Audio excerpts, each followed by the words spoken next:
Assalamualaikum warahmatullahi wabarakatuh. Perkenalkan, nama saya Siti Rokayah dari Kobat Nurul Jannah akan mempresentasikan karya tulis yang telah saya buat. Bismillahirrahmanirrahim. Pada topik pembelajaran aku dan alam semesta merupakan pembelajaran yang sangat menarik bagi peserta didik. Pada topik ini, pendidik membutuhkan penjelasan dan pembuktian secara ilmiah. Hal ini dikarenakan banyak peserta didik yang beranggapan bahwa matahari itu planet, bumi itu datar, dan pada malam hari matahari tertidur untuk beristirahat. Kurangnya media dan alat peraga alam semesta di satuan pendidikan saya sebagai penunjang pembelajaran karena keterbatasan secara moral, yaitu kreativitas pendidik, maupun secara material, yaitu yang berhubungan dengan anggaran.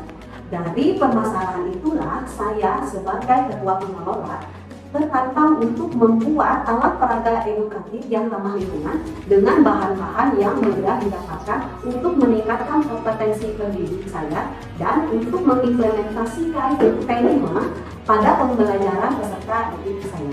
Oleh karena itu, saya bergerak untuk membuat karya tulis ilmiah dengan judul Implementasi P5 dalam meningkatkan kompetensi guru melalui alat peraga edukatif di Kasur dan Pangsima di Kobat Nurul Jannah. Rumusan masalah pada karya tulis ilmiah saya, yang pertama, apakah Milpasu dan Pangsima dapat mengimplementasikan P5 dalam pembelajaran? Yang kedua, bagaimana keefektifan pembelajaran yang diterapkan pendidik dengan Milpasu dan Pangsima?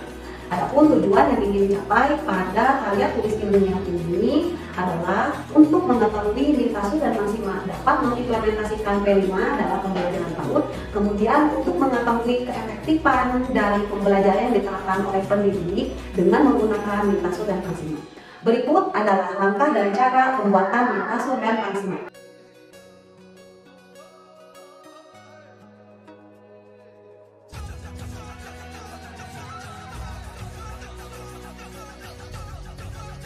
Kesimpulan karya tulis yang telah saya buat bagi pendidik ada beberapa yang bisa saya sampaikan. Yang pertama, Milpasu dan Pangsima memudahkan pendidik dalam menyampaikan pembelajaran. Yang kedua, meningkatkan kompetensi guru untuk membuat strategi pembelajaran yang efektif dan menarik untuk peserta didik. Yang ketiga, menumbuhkan kreativitas dalam penyajian pembelajaran agar menarik untuk peserta didik. Sedangkan untuk peserta didik, yaitu satu, Milpasu dan Pangsima harus dilewati sebagai peserta didik untuk lebih fokus menggunakan audio dan visual mereka untuk memperhatikan pembelajaran. Yang kedua, pada akhir mereka menjadi lebih memahami tekstur halus melalui penambahan Milpasu dan Pangsima. Dan yang ketiga, peserta didik termotivasi untuk high order thinking skill. Implementasi P5 pada Milpasu, yang pertama, beriman bertakwa kepada Tuhan Yang Maha Esa dan berakhlak mulia, yaitu peserta didik mengenal bahwa Allah adalah Maha Pencipta alam semesta. Dua, berkebinekaan global. Ketika bermain menggunakan Milpasu, diharapkan peserta didik untuk saling dengan rasa menghormati latar belakang temannya yang berbeda baik ras, suku, dan budayanya. Tiga, gotong royong. Peserta didik bersama-sama membereskan kembali Milpasu setelah bermain. Empat, mandiri, yaitu melatih peserta didik untuk mengatur perasaan, pikirannya, serta perilakunya ketika bermain menggunakan Milpasu sebagai wujud regulasi pada dirinya. 5. Bernalar kritis, peserta didik mengenali benda-benda yang ada di peta surga dan belajar tentang susunan dan ukuran-ukuran dari planet.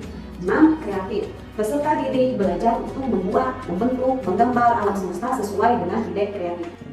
Implementasi P5 pada Pangsima, yang pertama, beriman bertakwa kepada Tuhan Yang Maha Esa dan berakhlak mulia, yaitu peserta didik mengenal bahwa Allah adalah pengendali alam semesta yang mengatur siang dan malam.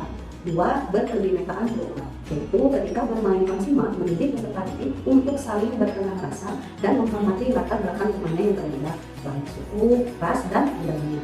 3. Gotong royong, yaitu peserta didik memiliki kesadaran bersama-sama untuk membereskan kembali Pangsima setelah bermain dan memiliki kepedulian untuk melatih. 4. Mandiri, yaitu peserta didik dilatih untuk menentukan permainannya secara mandiri menggunakan Pangsima agar bisa meregulasi dirinya bagaimana cara untuk merapikan Pangsima setelah bermain agar tidak rusak. 5. Bernalar kritis, yaitu peserta didik mengenali fenomena siang dan malam adalah salah satu cara bumi meregulasi diri.